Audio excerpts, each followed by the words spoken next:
नमस्कार मित्रांनो, सुस्वागतम. घरोघरी मातीच्या चुली या मालिकेच्या आजच्या भागामध्ये जानकी आता त्या माणसाने सांगितल्याप्रमाणे आता त्या आपल्या घरासमोर जी गल्ली आहे तर तिच्या बाजूला जी कार उभी आहे तर तेथे येते आणि तेथे जी टोपली गाडी शेजारी टाकलेली आहे तर ती मुद्दाम आता त्या गुंड्याला फसवते. पैसे म्हणून आता तिने त्या पॉकेटमध्ये जे काही कागदांचे भरलेलं पॉकेट आणलेले असते आणि तेव्हा आता जानकी सुद्धा अगदी अति हुशार असते.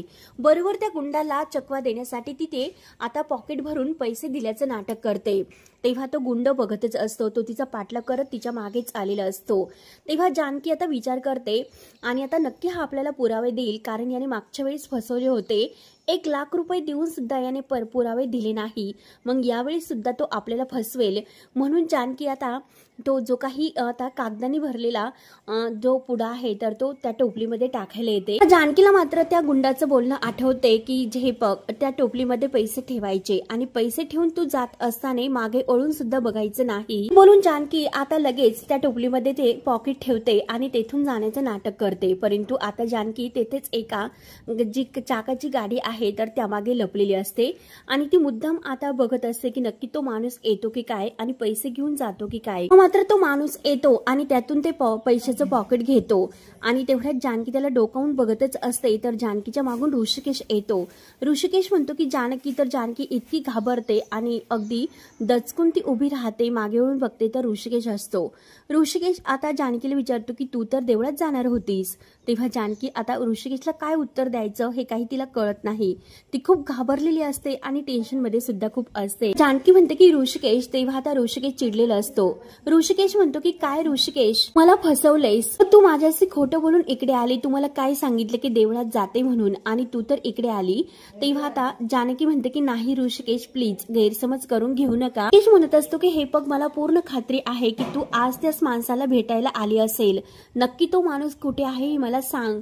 तेव्हा आता जानकी ऋषिकेशला म्हणते की हे बघा, शांत राहा. माणूस इथे आलेला आहे आणि तो बघा. तेव्हा तो माणूस आता जानकीने जे काही पैशाचं पॉकेट दिलेलं आहे तर तो जे उचकतच असतो आणि उचकत असताना त्यामधून आता कागदाच्या पूर्णपणे चिठोऱ्या ह्या नोटाप्रमाणे निघतात. तर ऋषिकेश बघतो आणि जोरात त्या माणसावर ओरडतो की ए थांब म्हणून. तेव्हा तो बघतो आणि लगेच तिथून धुवून ठोकतो.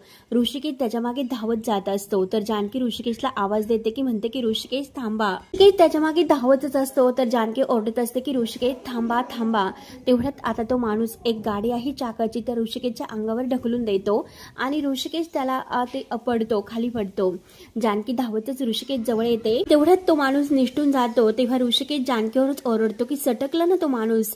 आणि हे बघ जानकी, तुझ्यामुळे झाले हे सर्व. तुला स्पष्टपणे सांगतो की त्या माणसाने पुरावे ठेवलेले नसणार. तर जानकी म्हणते की अहो पण आता काय करायचे. तर ऋषिकेश म्हणतो की काय करायचं म्हणजे काय, तू एक काम कर, तू ह्या बाजूला शोध आणि मी त्या बाजूला शोधतो. जानकी ह्या साईडला शोधायला येते. तेवढ्यात तिला समोर तो माणूस धावताना दिसतो. जानकी जोरात ए थांब असं त्याच्यावर ओरडते. जानकी आता त्या माणसाची गचंडी धरते. त्याच्या तोंडावर जो काही मास्क आहे ते जे काही काळं त्याने टाकलेले आहे ते काढण्याचा ती हिसकावून घेण्याचा प्रयत्न करते. त्याच्याशी झटापट करत असते. मात्र आता जानकी अगदी 1-2 हात त्याच्याशी करण्याचा प्रयत्न करते. परंतु तो माणूस आता चलाक भरतो. तो लगेच जानकीच्या डोळ्यामध्ये माती उडवतो आणि तेथून परत तो ढूंढ ठोकतो. जानकीच्या डोळ्याला खूप त्रास होत असतो कारण माती गेलेली असते. आपले डोळे चोळत चोळत पुन्हा त्याच्या मागे जात असते. मात्र आता जानकी ही पळता पळता खाली पडते आणि तिच्याजवळ मात्र जेव्हा ती खाली पडते तर एक आता दंडुका ठेवलेला असतो आणि आता तो लोखंडाचा दांडका आहे. तर जानकी तो उचलते. जोरात तो दांडका त्याच्या अंगावर फेकून मारते. तेव्हा आता तो पायांना लागून तो माणूस शेवटी खाली पडतो. मात्र जानकी त्याच्या मागे पळतच असते आणि कोण आहेस तू, कोण आहेस असे बोलून जानकी जोरात आता त्याला हिसकावते.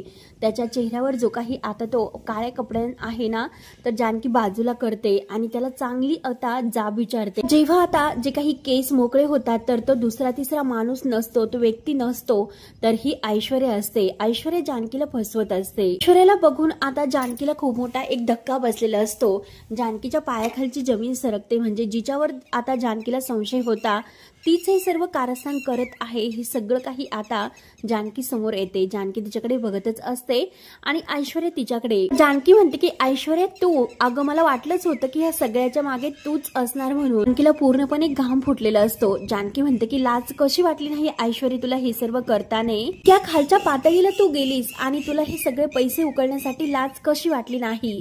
तेव्हा आता ऐश्वर्या घाबरलेली असते। ऐश्वर्या म्हणते की जानकी हे बघ, परंतु जानकी म्हणते की बास कर, एकही शब्द तू आता बोलू नकोस। आता मात्र माझा पूर्णपणे विश्वास बसलेला आहे, संशय होताना तो खात्रीत बदललेला आहे, कारण तूच त्या बाईला आपल्या घरामध्ये घेऊन आलीस, यामागे खरी सूत्रधार तूच आहेस। ऐश्वर्या मुद्दाम खोटं बोलते। ऐश्वर्या म्हणते की जानकी हे बघ, असं मी काही केलेले नाही। जानकी म्हणते की हो का? जेव्हा मांजर ही डोळे बंद करून दूध पिते तेव्हा तिला कळतच नसतं सगळं जग आपल्याकडे बघतंय म्हणून। मग तू एक मूर्ख मांजर आहेस। काय ग ऐश्वर्या, तुला काय वाटलं होतं की तुझं हे कारस्थान मला कळणार नाही म्हणून? तू एक गोष्ट लक्षात घे, आज जेव्हा ती बाई आणि तू एकमेकींशी बोलत होता तेव्हा एकत्र तुम्हाला दोघींना मी बघितलं होतं। तेव्हाच मात्र माझा संशय खरा ठरला होता। तेव्हाच माझ्या लक्षात आले होते की ती बाई आणि तू दोघी जणी एकत्र मिळालेले आहेत म्हणून। हे बघ, सत्य फार काळ टिकून राहत नाही। हे बघ ऐश्वर्या, तू कितीही खोटं बोलण्याचा प्रयत्न केली आणि सर्वांना फसवायला जरी गेली, शेवटी ते सत्य ही सर्वांच्या समोर उघडकीस येतेच। आणि आता हे तुझं सत्य आहे ना, तर ते मी सगळ्यांच्या समोर आणणार आहे, ही गोष्ट लक्षात घे। आता ऐश्वर्या खूप घाबरते। ऐश्वर्या आता जानकीला धमकी देत असते की हे बघ, तू असं काही करणार नाहीस आणि जर तू हे सर्व असं केलं तर ते तुला खूप महागात पडेल। तेव्हा आता जानकी घाबरत नसते। जानकी म्हणते की काय ग, काय महागात पडेल? मला तू धमक्या देते? या अगोदर सुद्धा ऐश्वर्या मी तुला सावध केलं होतं। श्रीकृष्ण आणि शिशुपाल या दोघांची गोष्ट मी सांगितली होती। सांगितलं सुद्धा होतं की शिशुपालाचे 99 अपराध माफ केले गेले होते। 100वा या अपराध होता, तर त्या 100वा आपण आहे ना, तेव्हा त्याचा अगदी अंत झाला आणि तसाच हा तुझा 100वा अपराध आहे। मुळे ऐश्वर्या एक गोष्ट लक्षात घे की तुझ्या पापांचा घडा आता भरलेला आहे, मुळे आता याची शिक्षा तर तुला मिळेलच आणि याचा निकाल लागेल तो रणदिव्यांच्या घरामध्ये। माझ्या आईंना तू मुठीत घेत होती आणि माझ्यापासून दूर करत होती, परंतु त्याच आईंना आज कळेल हे सत्य। आता कळाले तर तेव्हा त्यावेळी नाही त्यांनी अगदी त्यांच्या हाताने तुझ्या मुस्काटात लावल्या तर मी सुद्धा नावाची जानकी नाही, मात्र त्याच आई तुला अगदी तुझ्या पापाची शिक्षा देतील। मुळे ऐश्वर्या सगळं काही संपलेलं आहे, तुझा आता अंत हा निश्चित आहे। असे बोलून जानकी आता तेथून जे निघून जाते, तर ऐश्वर्या आता घाबरलेली असते।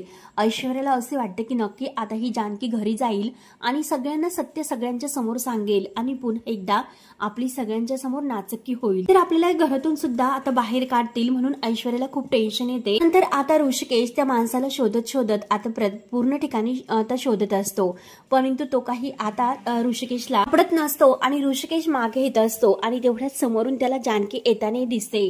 जानकी अगदी रागातच घरी जात असते।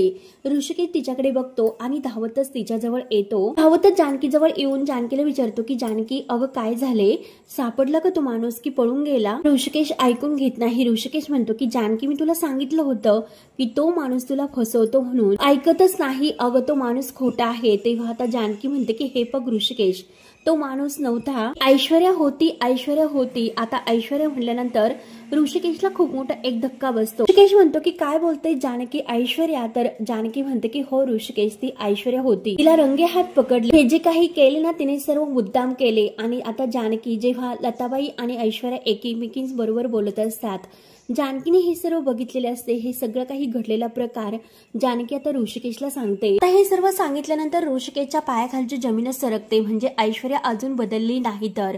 तेव्हा आता जानकी म्हणते की हे बघा, मी त्या आता ऐश्वर्याला नाही सोडणार, तिच्या पापाची शिक्षा मात्र मी तिला देणारच। हा पापाचा पाडा आहे, तर सगळ्यांच्या समोर मी तिला वाचायला लावणार आहे। तर आता हे सगळं काही ऐकल्यानंतर ऋषिकेश म्हणतो की जानकी, तू हे सर्व करणार आहेस, परंतु त्यासाठी तुझ्याकडे पुरावा आहे का? हे बघ जानकी, तू तिला कितीही रंगे हात पकडले असेल तरी सुद्धा तुझ्याकडे कोणताही पुरावा नाही म्हणून। हे बघ ऐश्वर्याने हे सगळं का केलं, कशासाठी केले, हे आपल्याला काहीच माहिती नाही म्हणून। हे बघ तिचा आणि त्या पार्वतीचा काय संबंध आहे, हे सगळं काही आपल्याला सिद्ध करायला हवे। आता जानकी म्हणते की हे बघा ऋषिकेश, ते कसे ते खरंच मला काही माहिती नाही, परंतु आता हे सगळं काही आहे तर ते मी सिद्ध करणारच, त्याशिवाय मात्र मी शांत नाही बसणार। आता जानकी आणि ऋषिकेश घरी यायला निघलेले असतात। जानकी आता खूप पेटून उठलेली असते की ऐश्वर्या जे काही वागली तिने आता आतापर्यंत खूप चुका तर केल्या, परंतु हा तिची शेवटची चूक असेल, यापुढे तिला आता माफ करायचं नाही असे ती आता ठरवते. त्यानंतर आता इकडे सारंग हा ऐश्वर्या घरात नाही म्हणून ऐश्वर्याला शोधत असतो,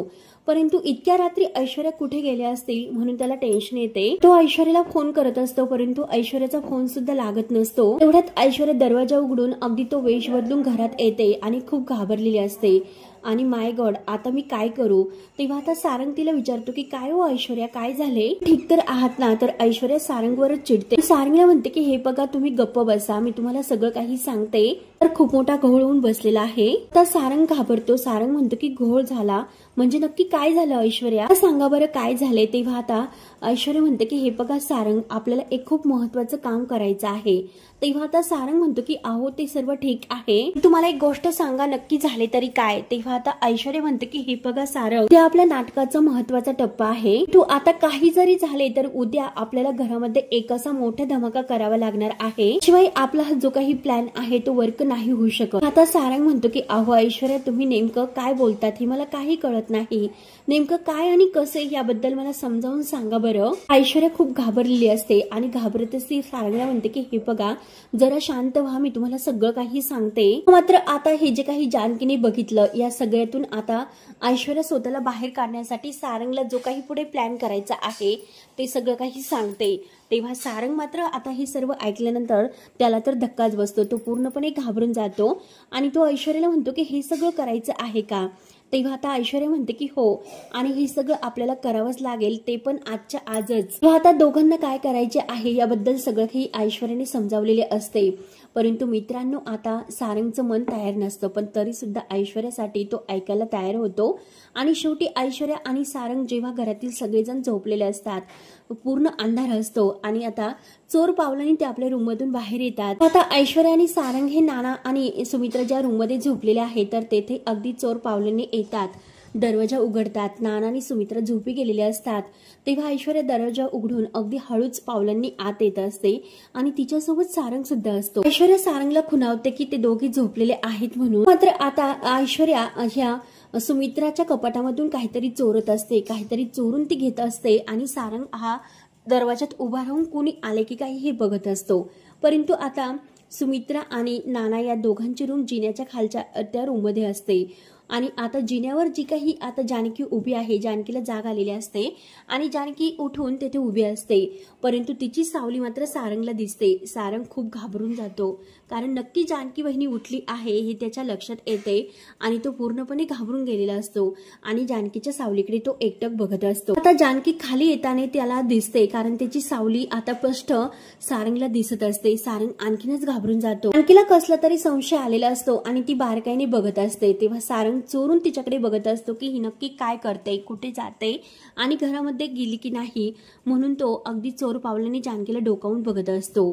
तेवढ्याच सारंग जिन्याजवळ उभाच असतो आणि तेवढ्याच जानकीचं लक्ष जाते. जानकी लगेच म्हणते की सारंग भाऊजी. तेव्हा सारंग तर पूर्णपणे घाबरलेला असतो आणि काय असं म्हणतो. जानकी विचारते की सारंग भाऊजी तुम्ही इथे काय करतात. तर सारंगला काय उत्तर देऊ आणि काही नाही त्याच्या लक्षात येत नाही. तो सगळा काही अगदी गडबडून जातो, त मम करत असतो आणि जानकी खाली येऊ नये म्हणून धावत असतो. पुन्हा जिन्यावर येतो आणि वहिनी अगं. आता जानकी विचारते की सारंग भाऊजी अहो काय झाले. तेव्हा सारंग मुद्दाम खोटं बोलतो, कारण ऐश्वर्या आता आईंच्या रूम मध्ये आहे आणि जानकी वहिनी तिकडे जायला नकोय म्हणून तो आता मुद्दाम जानकीशी खोटं बोलतो की वहिनी हे बघ, मला तहान लागली होती म्हणून मी पाणी प्यायला आलो होतो. आणि काय ग अगं वहिनी काय झाले, तू इतक्या रात्री कशी अशी जागी आहेस. तेव्हा आता जानकी म्हणते की मला कुणाची तरी चाहूल लागली होती म्हणून मी इथे बघायला आले होते. तेव्हा आता सारंग म्हणतो की अगं वहिनी मीच होतो, पाणी प्यायला आलो होतो. अगं मीच पाणी प्यायला जात होतो, नक्की माझीच चाहूल असेल. तेव्हा आता काय वहिनी काय ग तू पण कसला विचार करते, रात्रीचा कोणी माणूस कशाला येईन आणि पाणी प्यायला सुद्धा जाऊ नये का, म्हणजे माणसं फिरत नाही का. तेव्हा जानकी म्हणते की हो घरामध्ये माणसं फिरू शकतात. तो अहो सारंग भाऊजी हल्ली आपल्या घरामध्ये संशयाची भूत फिरायला लागली. एक गोष्ट लक्षात घ्या की मी कायम सावधच असते, पण आता माझा कुणावरच विश्वास राहिलेला नाही, अगदी तुमच्यावर सुद्धा नाही. तेव्हा आता सारंग घाबरत असतो आणि खाली मान घालून तो आता बघत असतो. मात्र आता जानकी ही पुन्हा रूम मध्ये जायला निघते, सारंगकडे रागाने बघत, परंतु तेव्हा तिचं आईंच्या रूमकडे लक्ष जाते आणि आई आईंच्या रूमचा दरवाजा उघडा का आहे असं आता जानकीच्या लक्षात येते. जानकी सारंगला विचारते की काय झाले, आई आणि नाना यांचा दरवाजा का उघडा आहे. सारंग घाबरतो. सारंग म्हणतो की काय उघडा आहे. जानकी म्हणते की हो बघा ना तिकडे प्रकाश पडतोय बाहेर. सारंग म्हणतो की हो का, थांबा मी लावून येतो. तर जानकी म्हणते की नका, तुम्ही जाऊ नका, कशीच तुमच्या लक्षात यायला हवे होते. तर ऐश्वर्याच्या कानावर आता जानकीचा आवाज येतो. ऐश्वर्या आता लगेच सतर्क होते, घाबरते. सारंग तर पूर्णपणे घाबरून गेलेला असतो. त्याला आता एकच भीती असते की जर जानकी वहिनींनी आता ऐश्वर्याला त्या रूममध्ये जे काही आपण प्लॅन करत आहोत तर त्या प्लॅन करताना जर बघितले तर मात्र आता अवघडच होईल. म्हणून सारंग पूर्णपणे घाबरून लाल झालेला असतो, पूर्णपणे घाम फुटलेला असतो. तो मनात म्हणतो की अरे देवा, जानकी वहिनी तर ऐश्वर्याला खोलीमध्ये पकडले तर मात्र वाट लागेल. पर्यंत तो धावतच तिकडे यायला निघतो. तर ऐश्वर्या आतमध्ये आता विचार करते की नक्की हा जानकीचा आवाज होता, परंतु जानकी मात्र आता बाहेर काय करत असेल जे अरे देवा ती इकडे तर येत नसेल ना. म्हणून ऐश्वर्याला सुद्धा संशय येतो. ऐश्वर्या परत काही आता सुमित्राच्या कपाटातून तिने घेतलेले आहे तर ते परत कपाटामध्ये ठेवून देते. आता ऐश्वर्या नानांनी जे काही आता शाल अंगावर घेतलेली आहे तर त्या शाल खाली ती बेडच्या खाली लपते. तेव्हा मात्र आता जानकी येते. जानकी म्हणते की दार का उघडं असेल, आतमध्ये तर कोणीच नाही. आणि ऐश्वर्या तिथे लपलेली असते. सारंग पूर्णपणे घाबरून गेलेला असतो. तेवढ्यात आता जानकी जाणार तोच नानांना जाग येते आणि नाना हे कोण आहे असं विचारतात. तेव्हा जानकी आवाज देते की नाना तुम्ही जानकी, अहो मला दार उघडं दिसलं होतं म्हणून मी बंद करण्यासाठी आले होते. झोपा, मी दार म्हणजे बंद करून घेते. तर नाना म्हणतात की ठीक आहे. आणि तेवढ्यात सुमित्राला सुद्धा जाग येते. ऐश्वर्या आणि सारंग आता अगदी घाबरलेले असतात. दार बंद करून जानकी बाहेर येते आणि सारंग पूर्णपणे घाबरलेला असतो. जानकी आता घाबरलेला तो सारंग भाऊजींचा चेहरा बघते आणि विचारते की सारंग भाऊजी. तेव्हा सारंग घाबरतच काय असे म्हणतो, काय हो सारंग भाऊजी तुम्ही अजून सुद्धा इथे, काय झाले, तुम्हाला झोपायचं नाही का. तर सारंग म्हणतो की हो मला झोपायचं आहे. तर जानकी म्हणते की अहो मग चला ना. सारंग घाबरतच म्हणतो की हो वहिनी तू पुढे हो, मी येतोच मागून. जानकी विचारते की काय झालं, का थांबता तुम्ही, काही हवं आहे का तुम्हाला. सारंग म्हणतो की नाही ग वहिनी मला काही नको, मी येतो ना. तर जानकी म्हणते की हो चला ना. जानकी आता बरोबर सारंगचा तिला संशय आलेला असतो. तेव्हा आता सारंग मनात विचार करतो की आता ऐश्वर्या तर त्याच रूम मध्ये आहे, नाना आणि आईच्या त्या बाहेर अजून सुद्धा आलेल्या नाहीत, त्यामुळे आता काय करायचे, आता कसं होणार. म्हणून सारंग पूर्णपणे घाबरून गेलेला असतो. तर आता जानकी म्हणते की भाऊजी काय झालं, तुम्ही इतके घाबरल्यासारखं का दिसतात.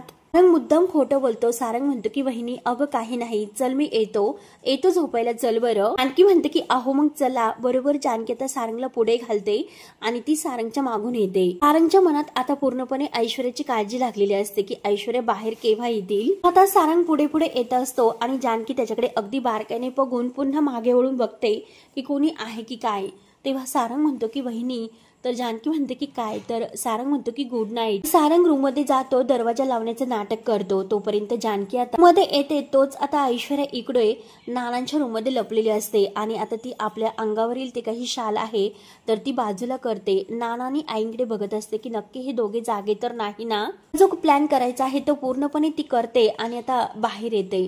त्यानंतर आता सकाळ होते. आता सकाळी उठल्यानंतर जानकी सगळं काही ऋषिकेशला सांगते. ऋषिकेश म्हणतो की जानकी काय बोलतेस, म्हणजे काल रात्री सारंग हा नाना आणि आईंच्या रूमच्या बाहेर होता. तर आता जानकी म्हणते की हो, आणि मी त्यांना विचारलं सुद्धा तेव्हा ते मला खोटं बोलले.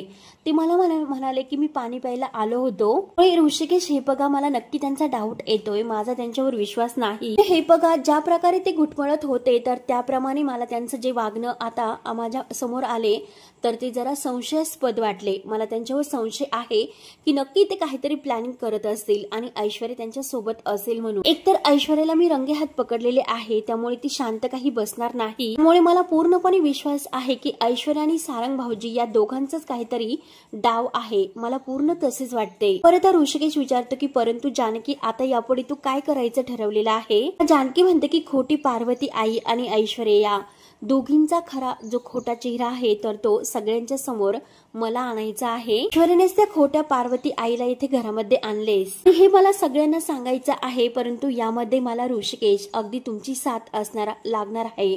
तुमच्या अगदी मदतीशिवाय मी काहीही करू शकणार नाही. प्लीज ऋषिकेश तुम्ही मला साथ देताल ना. आता ऋषिकेश जानकीच्या हातावर हात ठेवतो आणि जानकीला म्हणतो की हे बघ जानकी, तू जे काही करशील ना त्यात मी तुझ्या सोबत असेल. तू एक गोष्ट लक्षात ठेव, जर हे सर्व खरं नसेल तर मला ते नाही चालणार. हे बघ, ती लताबाई जर माझी खरी पार्वती आई असेल तर मात्र मी कुणावर विश्वास नाही ठेवणार आणि कुणाचं ऐकून सुद्धा नाही घेणार. ही गोष्ट लक्षात घे. मी तर कुणाचं ऐकणार नाही, परंतु अगदी तुझं सुद्धा मी नाही ऐकणार. आता जानकी ऋषिकेशकडे बघत असते आणि हो असं म्हणते. ऋषिकेश तिच्या खांद्यावर हात ठेवून तिला आधार देतो आणि तेथून निघून जातो. आता जानकी विचार करत असते आणि मित्रांनो, शेवटी हा भाग येथे संपतो. पुढील भागामध्ये आता मात्र जे काही ऐश्वर्या चावे चोरायला आलेली असते आणि त्या चावे तिला लताबाईला द्यायच्या असतात, कारण त्यांचा हा प्लॅन असतो. तेव्हा लताबाई आता ठरलेल्या प्लॅन प्रमाणे घरातील सगळेजण एकत्र जमलेले असतात आणि सर्वांच्या समोर म्हणते की सुमित्रा, हे बघ, अगं ह्या तुझ्या कपाटाच्या चाव्या आहेत ना, तर ह्या जानकीने मला आणून दिल्यात.